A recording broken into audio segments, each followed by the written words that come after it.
Good morning, WCHS, and welcome to the all-teacher edition of Wctv. I'm Ms. Andrag, and he's Mr. Wise, and we're your hosts for today. Today, we'll have an expose by Mrs. Eklund on air conditioning, a sneak peek into the lives of foreign exchange students by Mrs. Sansala, and a Valentine's Day massacre by Mr. Ahlers. Actually, it's a feature on how to plan the perfect Valentine's Day date. Hope you're listening, Mr. V.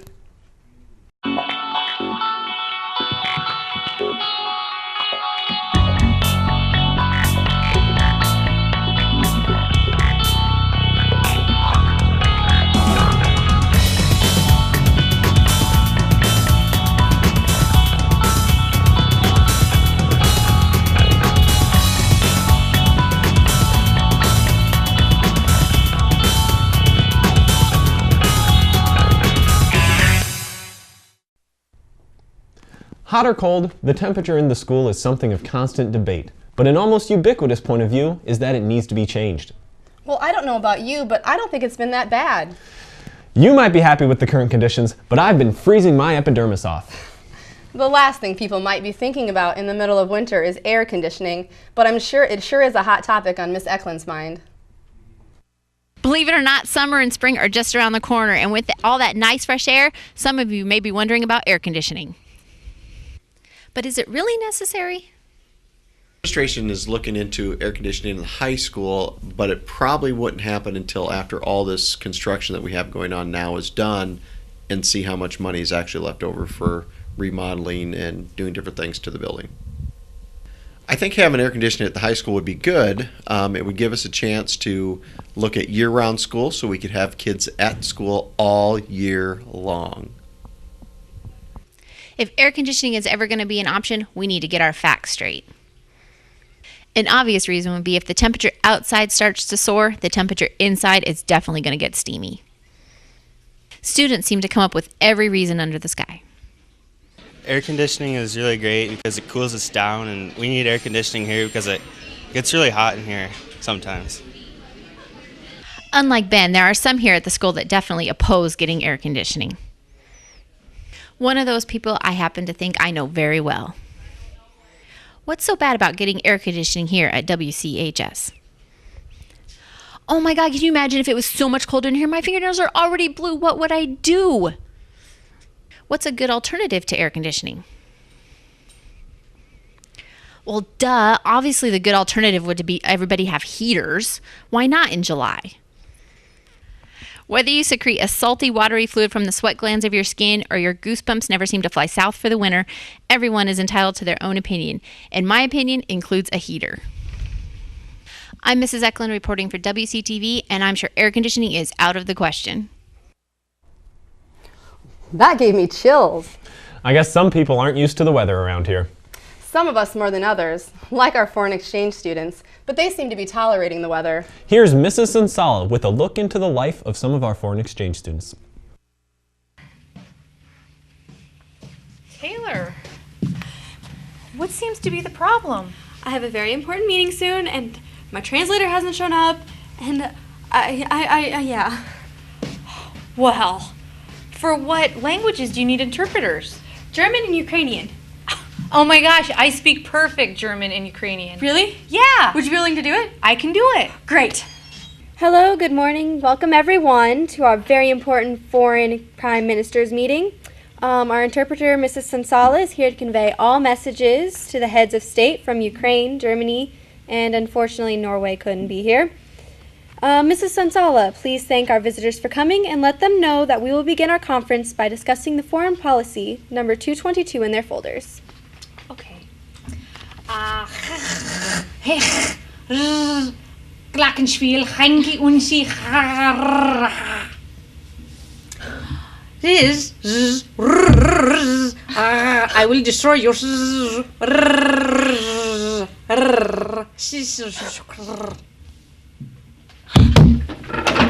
Це не моя мова. What did you say? I told him what you told me to say. Oops. Okay, so I may not be a Ukrainian or German interpreter, but I do want to know more about our 3 foreign exchange students that we've had the opportunity of hosting here at WCHS. WCHS has had the privilege of hosting 3 foreign exchange students during this school year. They are Saron Nagasi from Germany, Ingvild Kaiser from Norway, and Alexander Yaramenko from the Ukraine. Let's learn a little bit more about these 3 interesting characters. You're from Germany, right? Right. And my family is of 100% German heritage. Do you think it's possible that we could be long-lost sisters or cousins? Well, I actually don't think so because my family's heritage is 100% Eritrean. That's in Africa. Tell me about that. It's on the Red Sea, like Egypt, Sudan, and then Eritrea. It was like one country with Ethiopia. And it's a little tiny country with 5 million people in there. What has been the biggest surprise for you as a foreign exchange student from Germany?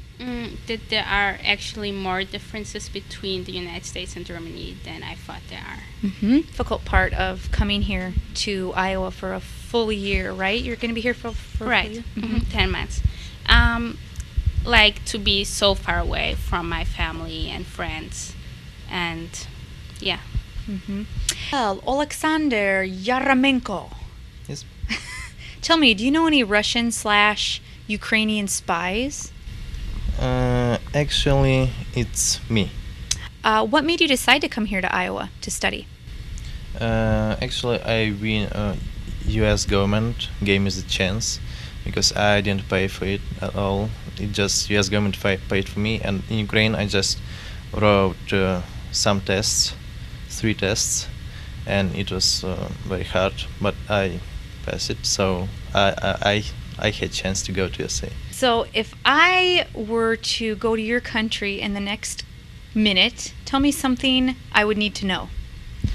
When you will come to my country, you will see not smiling people. They just, and that's all. They're very serious? Yeah, very serious.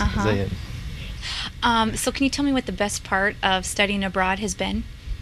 Studying abroad, it's more easier for me because we have in Ukraine, back to Ukraine, we have too many classes.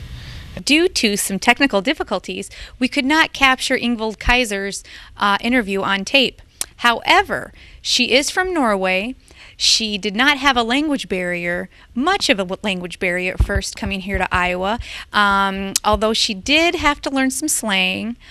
Furthermore, her typical day in Norway consists of playing basketball every day and walking her dog. When asked if she would come back to Webster City to study and do it all over again, she replied with absolutely. It has been an educational and glorious experience for all of us. Thank you for coming on this marvelous trip with us to the Ukraine and Germany. I hope you've learned a lot about these marvelous countries and students, and one day try to venture out yourselves on an abroad trip. This is Mrs. Sansala for WCTV saying auf Wiedersehen, habe einen schönen Tag. And say, Mrs. Sansala, specjalno dla WCTV.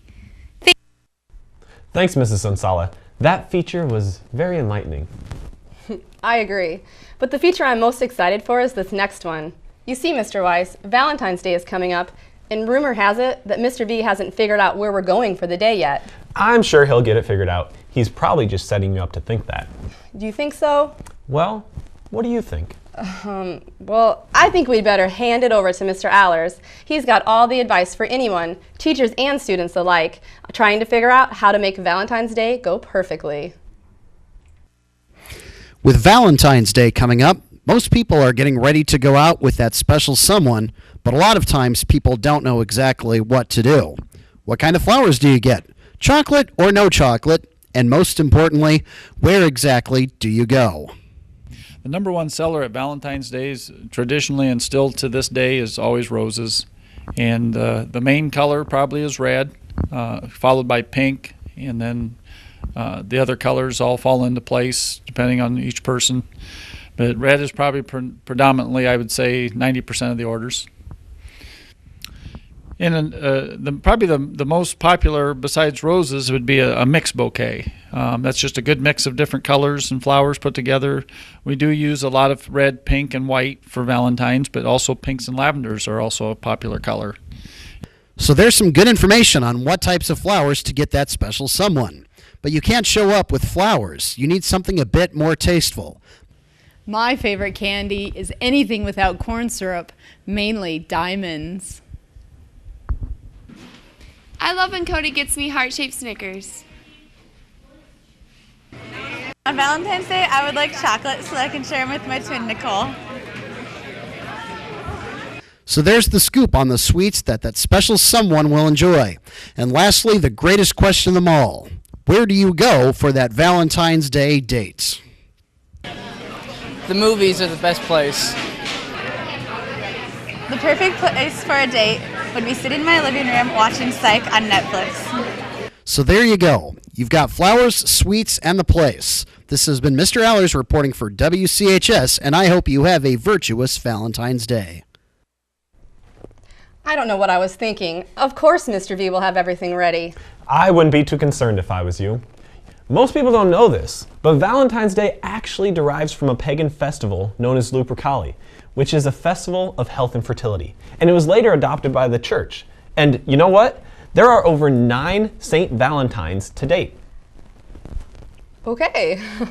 I can't believe Valentine's Day is actually this Monday.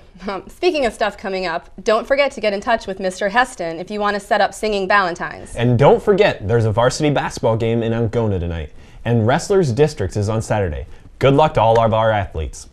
Well, we have to get back to grading papers, so we're going to take off. Thanks for watching. Stay classy, Webster City.